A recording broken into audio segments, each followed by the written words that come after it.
This is your First Alert Weather Breakdown, a deep dive into how weather works with meteorologist Evan Thomason. Hello and welcome to First Alert Weather Breakdown. I'm meteorologist Evan Thomason. Hope you're having a great day so far today. It's Tuesday. Lots of things are coming up. I realize that. I know I usually do my 12-day forecast during most of the weather shows, and there's 3 separate icons. 3. You're lucky if you get one, honestly, especially during the summer where there isn't too many holidays, things like that happening. But we got Halloween in 2 days. We're falling back in a matter of 5 days as well. That happens this weekend, and then Election Day is a week away. 3 things going on all at once, and keep in mind, Thanksgiving is less than a month away as well. I believe that's on the 28th of November this year. Crazy, wild. Anyways, welcome back to the setup, the brand new setup. Again, I'm First Alert Meteorologist Evan Thomason. Hope you're having a great Tuesday so far today. Might want to enjoy the sunshine. I know I've been saying that for almost now the past 5 weeks, but there's lots of rain coming back. We're going to start a rainy trend, actually, that starts as soon as tomorrow afternoon. You better be first alert as well with us because some of that could be severe weather. Wednesday night heading into Thursday morning. So, yeah, watch out for that heading into Halloween, essentially. Yeah, it's going to be a rainy Halloween forecast here for you. Also, just so you know, if I seem like I'm looking like way off in the distance over here, again, this is our new setup. I'm looking way off in the distance over here. This is all my controls. My controls are way over here. You can even see a corner on the little screen right here. Little corner there. That's all the controls behind the scenes work of how we try to get, or how I'm getting used to things about how to run the controls, the weather graphics, everything here at First Alert Weather Breakdown. All right, so it's also quite peculiar. Let's get into the rundown here for this episode today, actually. We have, again, the local forecast, and we're actually talking about a severe weather threat potential for Halloween. Now, first of all, we haven't had legitimate, scattered and widespread rainfall across the Arklatex, again, in a matter of, say, 5 to 6 weeks now. It's been a while, and we're going to hop right back into it with some severe weather. I know we had a little bit of some drizzles this past weekend, but nothing like what's going to come here for Wednesday night heading into Thursday morning. So we're going to keep you first alert and let you know the latest on the details about what to expect for that. Also, the timing of how things work. I think trick-or-treating will be okay, even though, yes, we're ramping up kind of the rain overall for Halloween. Most of it should happen, hopefully, during the day. I'll say more on that coming up in our forecast. Also, for our exclusive content in for today, this is kind of peculiar and kind of weird. I always feel kind of weird during this time because I have somebody staring at me across the table right now. It's John Phelan. I said it right. Beautiful. I practiced that like 2 or 3 times before coming on. John Phelan, firefighter with Caddo Parish Fire District 4. He'll be on after our forecast. So you stay tuned as well. And just so you know, for those of you on YouTube watching, what's pretty cool, I know I've hyped this up several times, but this is the first time we've had YouTube on for an interview. If you have any questions for our friend John here, you can write your own question on YouTube, and guess what? It might be answered during our interview later on in this podcast. Pretty cool, I must say. All right, so let's get into the nitty-gritty of the forecast, shall we? As I start to pull up my graphics and reach all the way over here and look like I'm looking basically 90 degrees to the left. I am pulling up the weather graphics here for you right now. So here's what it looks like outside currently. Not the sunshiny day you kind of hope for, and honestly, that I expected yet heading in for the day today across the Arklatex. Still a lot of cloud cover lingering along for the morning. Most signs still pointing to some sunshine popping out here for this afternoon, but I think you still get the sense in the atmosphere, at least for today, that something is changing. Yes, something is changing here across the Arklatex here for the day today. So, for what to wear, we're expecting only t-shirt and shorts. It's been a very warm morning. We've gotten temperatures only for the most part in the upper 60s and lower 70s, even for low temperatures. Currently it's 79 in Shreveport, 74 for Texarkana, 70 in Minden, 73 for DeQueen, 70s all around, and those high temperatures get way up there. We've had record high temperatures in Shreveport, just so you know, for the past 2 days. 2 days straight, and it's likely to be a third day as well. Quite wild, actually, that we're having a span of record-breaking temperatures. Quite wild. All right, our high temperatures are loading now. Here they go. Upper 80s again here in store for today. 89 in Texarkana, 88 for Shreveport. For those of you tired of the summer and being like, well, where is my fall weather back again? Well, it is coming. It is going to be coming with the rain as well. Don't you worry. We're going to get to that in the 7-day forecast because this is a cold front that is pushing through with this severe weather threat that, again, starts tomorrow afternoon. It's going to start tomorrow afternoon. Most of the severe threat rolling on through, or I should say the chance for severe threat rolling on through, is going to happen between Wednesday night heading into Thursday morning. And then hopefully we'll clear things out by the time we get into trick-or-treat time. We'll get into that in just a little bit. But if you saw the little subtitle as well, there's chances of rain that could continue all the way into the weekend, too. The severe threat, thankfully, does not continue past Halloween, but the chance of rain overall could continue further on into your Saturday and Sunday, too. All right, so future track. Again, for the rest of today, things are looking fine and dandy. Kind of your typical sunny day. Our future track, again, still pinpointing that we'll hopefully get some peaks of sunshine here for the sometime this afternoon. And again, make the most of it. Make the most of your last dry day today before the rain comes tomorrow. Now, tomorrow morning on the way to work, you'll be fine.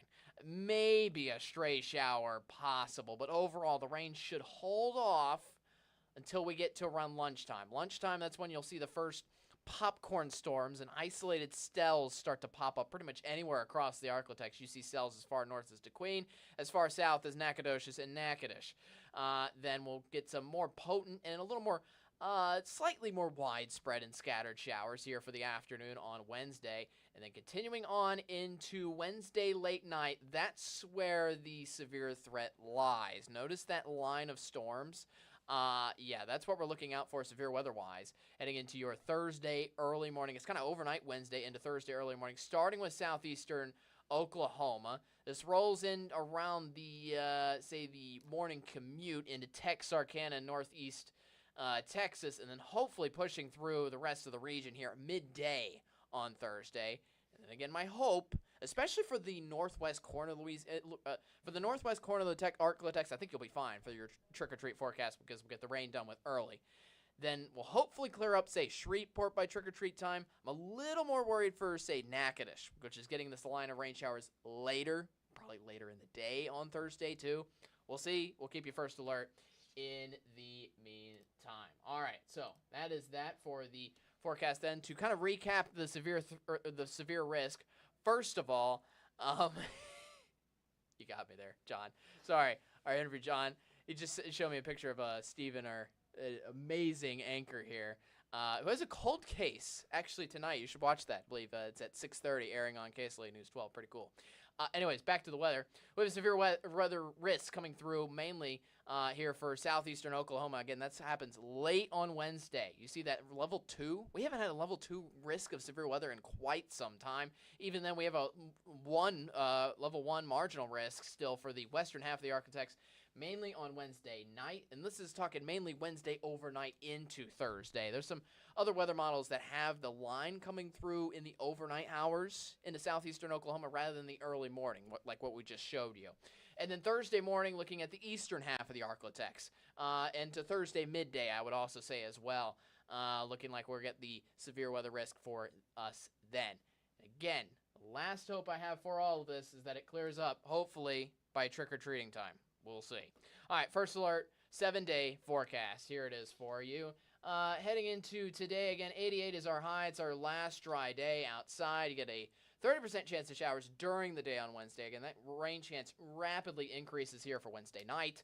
And then your main rainy day and your main chance of severe weather is likely on Thursday. Notice that high temperature also falling. 78 degrees is only the high on Thursday, so welcoming in that fall-like weather.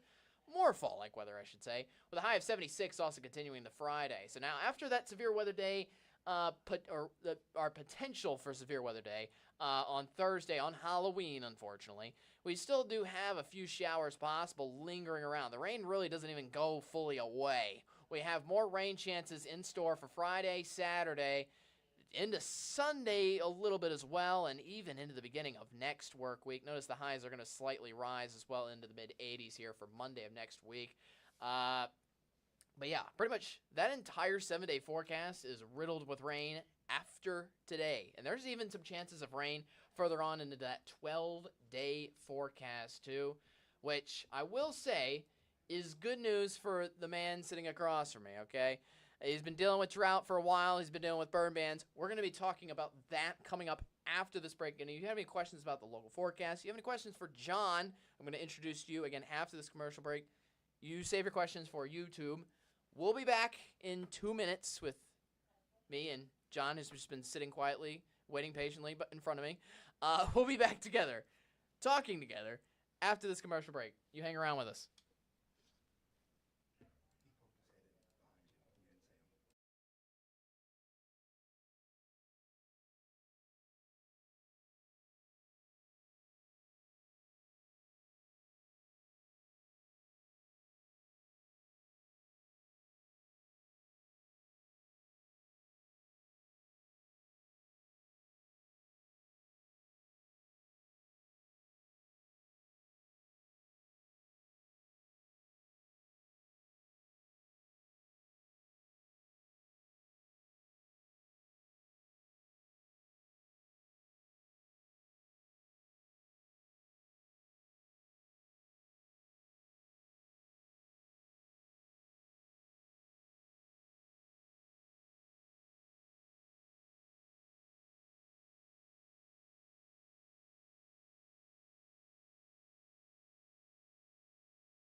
All right, welcome back to KSLA News 12 First Alert with a breakdown. Again, I'm meteorologist Evan Thompson. Thank you guys for hanging around for the picture. Again, we have a rainy forecast in store here for today, but boy, the last 5 weeks, it has been bone dry. It has been bone dry. It's been a little boring for me, but it's probably been a little more hectic for John.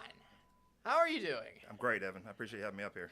John Phelan, Caddo Parish Fire District 4. Yes. I got the entire, PIO, Public Information Officer. Correct. Of Caddo Parish Fire District 4. Again, thanks for joining me here today. Appreciate it. Yep, absolutely. Thank you very much. So yeah, I guess my first question for you is, it's been incredibly dry.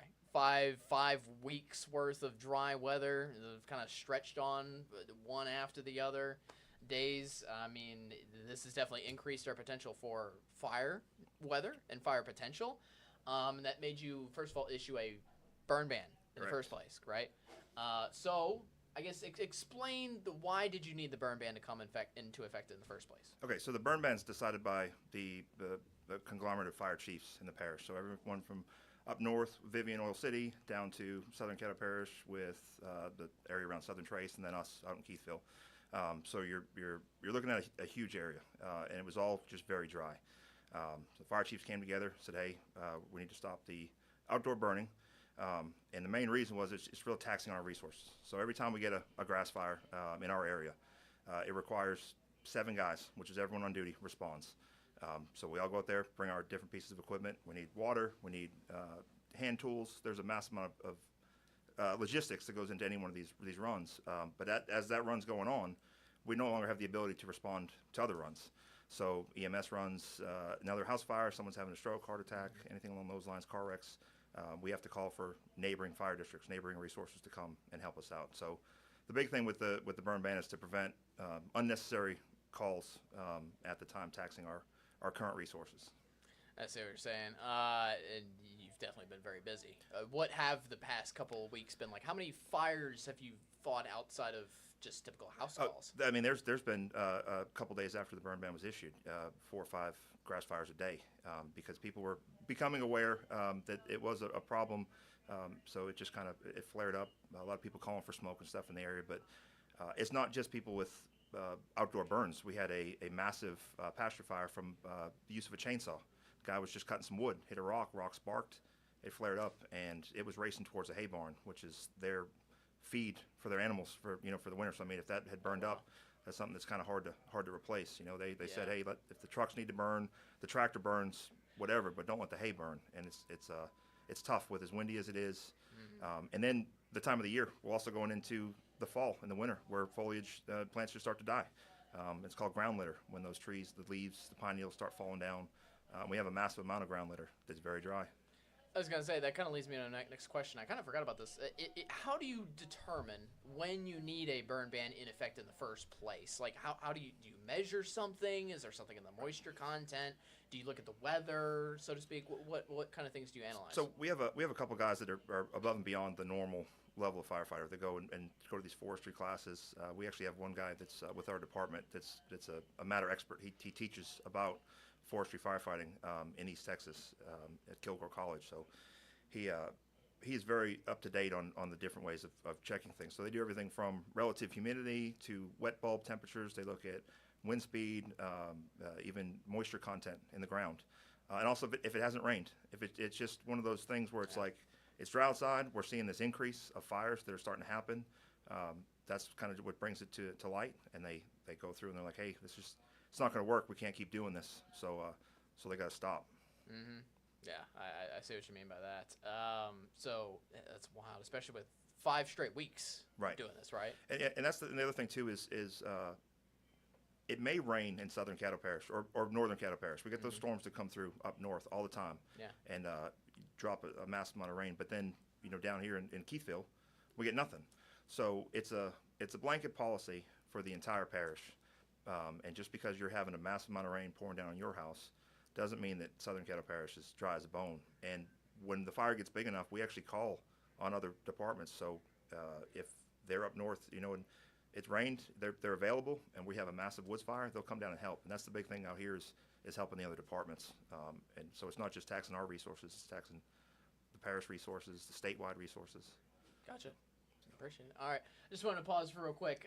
If for those of you kind of see me like looking off to the side real quick, I'm looking at our YouTube stream again. For those of you on YouTube, if you have a question for John, feel free to ask him at any point. I know we usually get most of our viewers on a live stream at KSLA.com, but if you have a question for John, you can ask it on YouTube, and I can ask John here in person. You are here sitting in front of me. Yep. We're just having a casual conversation. I'm your resource, whatever y'all need. So. Appreciate it. Thanks. But the next thing I wanted to get into was so how many you say you've been fighting 4 or 5 fires a day daily. So how much have you seen exactly over the past say 5 weeks now? It's been significant, and it's not just been us. I don't have an exact number with runs, but there's a significant uptick. We see it around this time of the year, and then we hear it the way our dispatch system's set up. We hear these other fire districts responding, and even in DeSoto Parish and the different counties over in East Texas. So there's a significant increase in the trend of grass fires that get out of control. And this time of the year, people are cutting down woods. They're going in there after storms, taking all their limbs that they pile up and burn. So that's another kind of it all falls with the season. As the weather changes, we start to head towards winter. Yeah. People are outside trying to get stuff cleaned up. I see what you mean by that. So when you put an area, when you put your parish under a burn ban, what exactly does it entail? We actually had a viewer call in, I believe it was either last week or 2 weeks ago, about, hey, can I grill essentially on my Right. porch? Right. Is that included in the burn ban? What exactly is included in the burn ban, and what isn't? What All can right. I do? So that's when it comes to grills and outside things of that nature, that's a cooking fire. That's something that you're allowed to do. You obviously have to do your due diligence. You need to make sure you're not dumping your coals in the trash barrel behind the house, throwing them out in the field.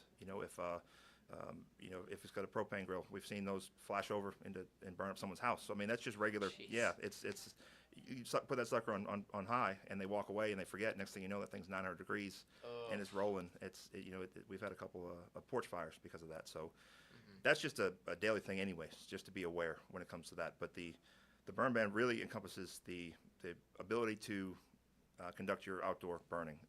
With the parish ordinance, you're not supposed to burn trash or any kind of household goods. The way it's written, it's supposed to be stuff that originates on the property. So grass clippings, tree limbs, down stuff like that. So that's kind of what we're trying to prevent from going on. Are bonfires included in that? Just out Yes. of curiosity. Yes, they are. Yeah. Yep. Okay. So bonfires, just you can't even go out there, just have your little camping fire. That's also prohibited now because not because that Cub Scout that gets out there and has the perfect ring around it with the rocks and everything Yes. spread back with the pine It's needles. totally protected by Right, that. exactly. Yeah. That's not. They get out there and they do a great job. And we're not putting the burn ban in place for them.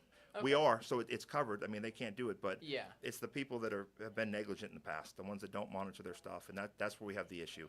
So we have to do a blanket policy. No outdoor burning. So everyone gets punished, I guess would be the way to put it. But- if a few people can't do it right, then everybody can't do Right. it right. That makes sense. And also the other thing too is we just have a parish-wide burn ban that's through the fire chiefs here. So there are companies that are licensed and certified through the state to conduct prescribed burns. We just recently had a very large one out in our district and got lots of calls for it. But they are highly trained. This is what they do. They're out there 24/7. They have crews. They have fire suppression equipment. Yeah. So they are allowed, unless there is a statewide burn ban issued by the fire marshal, which when they put their applications in, they'll be aware of that and won't burn. So just because we have a parish-wide burn ban doesn't mean there won't be some burning, but it is authorized by the state and through the Forestry Service. Gotcha. Wow. I'm glad y'all work first of all hand in hand in that. That's pretty cool. Right. We actually have a question from YouTube. One question Nice. from YouTube. Thank you, Black Helmet Films, for sending this question in. It's actually a fantastic point. What they say? What happens if I see someone burning during a burn ban? Right. First of all, that's my YouTube channel, so that's probably my wife that just Oh! sent that one in. Oh, So she yeah, watches.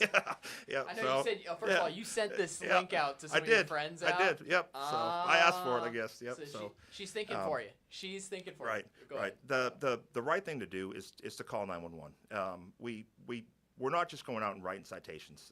There are some people that just they're not aware of the burn ban, and they just don't know. So we give our citizens the opportunity to put it out, and we haven't had any kind of pushback. Anytime we've seen something, or we've had a couple times we've been coming back from a call, seen someone out there burning the stump, said, hey, we're under burn ban, no problem. They get over there and put it out, and they're very compliant. There's no confrontation. We haven't had any kind of issues with that. But I see what you're saying. and, but calling 911 first of all is the biggest thing. You don't call our fire stations. We have an issue with that sometimes where people call directly. We're out making runs. We can't answer the phone. They think the fire department's not there. So calling 911, it's not bad to call. And it's not a terribly bad neighbor thing to do. So it would be considered an emergency call, though. Right, To 911 still. absolutely, because we can go there and let them know about the burn ban. We can go. We bring a fire truck or a brush truck, and we help them put it out if it's too big for them to handle. Because I know, like, some of the things like that aren't considered emergencies, like say fire hydrant is leaking, for example. Right. Would that be considered? No, I didn't think and we do get the calls. So our chief Falls is huge on the community. So if someone needs something, within reason, we go out there and help. I recently just responded to a run where a guy needed help with his cell phone, and he had no way to call anyone except for 911. So we went over there and helped him. It wasn't detrimental to the parish or to our district. We were available. We went over there and gave him a hand. But we're here to serve the community, and that's what we do. Yep. So glad for that. Thanks for the question. Again, Black Yeah, Helmet yeah, Films. Well, Some of your buddies. Yep. They threw it our way. So I don't see anything else from YouTube for the moment, but I guess the last thing I had is there any other ways besides reporting somebody? Is there any other ways that any of the community members and anybody else can help, so to speak? So at this time, we try to keep our Facebook active and keep people aware. So people that follow our page, they can get updates on burn bans. We have a couple of signs in front of our fire stations that we, that we always post information about what's going on. Currently, we got burn ban on our Station 2 sign. So we're trying to get the information out there, and we appreciate the public's cooperation. They're a huge part of this. Looking out for each other. And like I said, it's not tattletaling to call. We go over there, just say, hey, and 99% of the time they know, that they need to put it out when we get there, and the other 1%, we're just like, hey, kind of get them caught up on what's going on. So, but just the public being aware, if a small fire that's not given attention to becomes a big fire, and that becomes a big problem. So, help us early. If you see something, call. I think it's the best thing to do moving forward. I realized one final thing I wanted to get to that I just realized I was thinking about. Final thoughts in my head was, do you know when this burn ban could be lifted in place? I know we have a lot of rain in the forecast again. Yeah. That's helping you out So especially. That's go ahead. a fantastic question. If we got 2 inches of rain in 30 minutes, it's going to hit the top and run off. So just because we get the ground can't absorb it, right? Right, exactly. Okay. We need a long, slow, soaking rain. And the fire chiefs are talking constantly after each weather event. They're checking on their parts of the area to see what they're doing. So there's attention being given to it constantly. So we promise you, we're on it. We're looking to see what's going on and trying to get them their ability to burn as quick as we can. But we need a couple of good days of rain to really soak in and get some moisture back in the ground before we're able to lift the ban. Gotcha. Appreciate it. You got any final thoughts, John? No. We appreciate you all having us out here. We appreciate the community support. Our citizens in Fire District 4 are fantastic. That's what makes us want to go to work every day is their support, especially when it comes to stuff like this. No one likes having the fire department, have to show up their house and tell them, but everyone's so welcoming out there. We love what we do. Gotcha. John Phelan. I got it right. Perfect, man. Beautiful. Nailed it.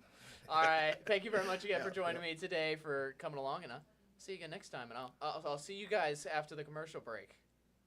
Peace.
Oh, hello, I'm back. I'm coming back. Hello.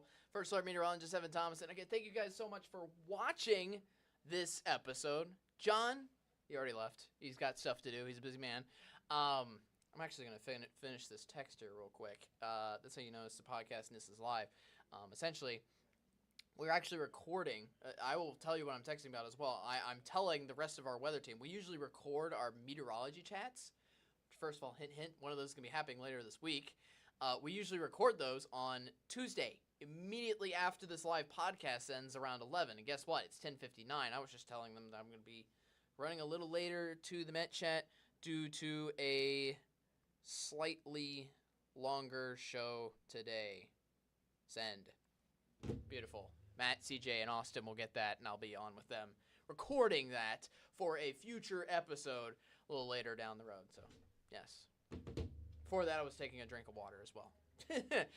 That was a little bit of a mouthful. And you still need the water out for today. It's incredibly warm. I still can't believe. I know we're talking about storms, especially with severe weather potentially being back for the first time in ages. But don't forget. Oh my gosh! Excuse me. Allow me to collect my. The point is, I'm trying to collect my words together. Drink water. Anyways. Oh man, I forgot what I was talking about. Brain fart. Oh man. Yes, we're recording Met Chat here for today. Recording for the next 2 days. Oh, I know what I was talking about. I was talking about temperatures. It's very hot here for the day today, especially in terms of late October standards. My goodness. Again, Shreveport has had the last 2 days record-breaking. The last 2 days each been record-breaking. And the same case is once again in store here for today. Highs again in the upper 80s. Upper 80s. Late October. Certainly doesn't feel like fall. It's going to feel a little bit cooler, especially here by Thursday and Friday. So you watch out for that. Highs in the upper 70s thanks to all that rain coming in. But, I mean, even in the 7-day forecast, the highs still get up to 85 by next Monday, potentially. What I will say is the 12-day forecast is hinting at 60s for high temperatures. Potentially. Don't trust that 12-day forecast too much. It usually just tells us trends. The 12-day forecast did introduce us to this major chance of rain, actually, that is, again, happening for tomorrow afternoon, heading into most of the region here for Thursday morning, especially the time to watch out for most of the severe weather potential rolling on through. All right. So, John's a happy man because there's lots of rain coming through, and it's not just Wednesday and Thursday. We have showers continuing on galore all the way through the weekend. It's just most of the greatest chances for rain are Wednesday night, stressing this out again, Wednesday night through Thursday morning. Hope you got that. All right. So, again, thank you guys for watching on our YouTube platform. Thank you for watching, period, KSLA.com, and on our live stream, too. Also, Black Helmet Phillips, thanks for the question on YouTube. I heard that's John just texting a bunch of the fire buddies. If you're still watching with John, appreciate it. Thank you guys for sending John. And, yeah, he's a great man. He's a great dude based on our first interaction together. This is how chill the podcast usually is. With severe weather coming on through here for Wednesday and Thursday potentially, I might make the episode here for tomorrow and maybe even Thursday morning about the severe weather rolling on through.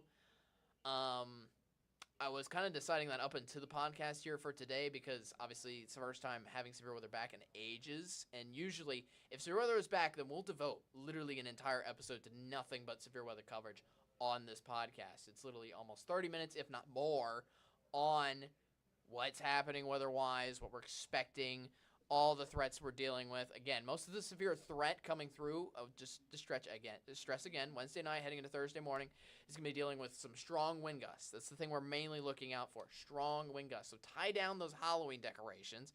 Make sure they're tied down here for the day today before it rains tomorrow. So do it today. Strong wind gusts pulling on through, heavy downpours. Can't rule out a tornado. Cannot rule out a tornado. It's not likely, but it could happen. It could happen. I'm being serious on that with a serious tone.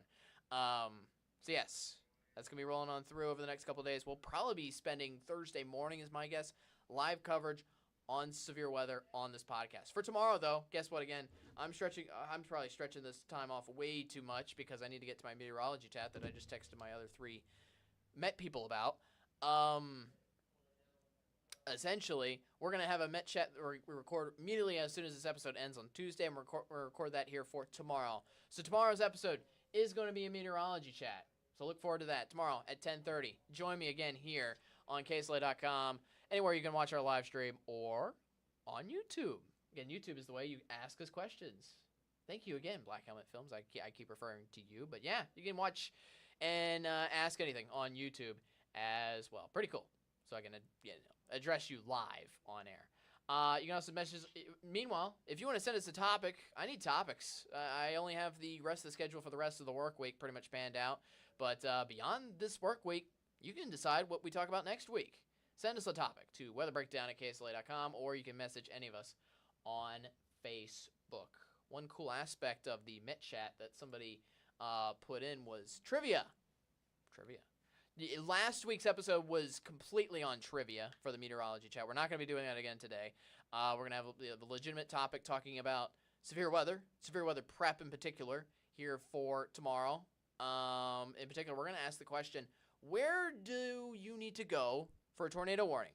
Think about it. The question is simple on the surface, because if I'm in my house, yes, I usually go into where there's areas of no windows, things like that, most interior place in your house. But say I'm at the grocery store, I'm driving my car, I'm at church, I'm running outside in a park. You never know where you'll be. You need to know what to do in certain different scenarios, and we're going to go over that in tomorrow's meteorology chat. In addition to one trivia question. We're going to do one trivia question per episode. CJ has the lead as of right now. We're also keeping score of who gets the trivia questions right. We're doing it Price is Right style. I'll go over all the details again in tomorrow's meteorology chat. I'm probably going into this way too much in detail. But anyways, what you need to know is trivia and severe weather prep. That'll be on for tomorrow's Met Chat. All four of us will be on. So if you miss Matt and Austin and love seeing them on this First Alert Weather Breakdown, you join us for tomorrow's episode. All right, I'm going way too long into this. You have a great rest of your Tuesday. Again, be weather aware. Wednesday night into Thursday morning for your Halloween. And then hopefully, most of the rain will be gone by the time we get into trick-or-treating time. I'm not promising that. In fact, I do think there will be some rain lingering around for trick-or-treating time. But the worst of it, again, should be Wednesday night through about Thursday midday. Midday, not afternoon.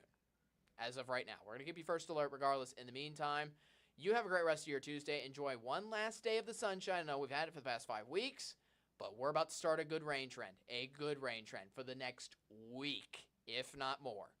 Hang on. I hope you're prepared. Don't be scared, though. It's going to be great. We're going to get through this. You know you can do this anyways. You don't even need me to say that. Anyways, you have a great rest of your Tuesday. I'll see you tomorrow, Wednesday, 10:30. Meteorology chat will be then with all four of us. Goodbye. You have a great rest of your day. Peace.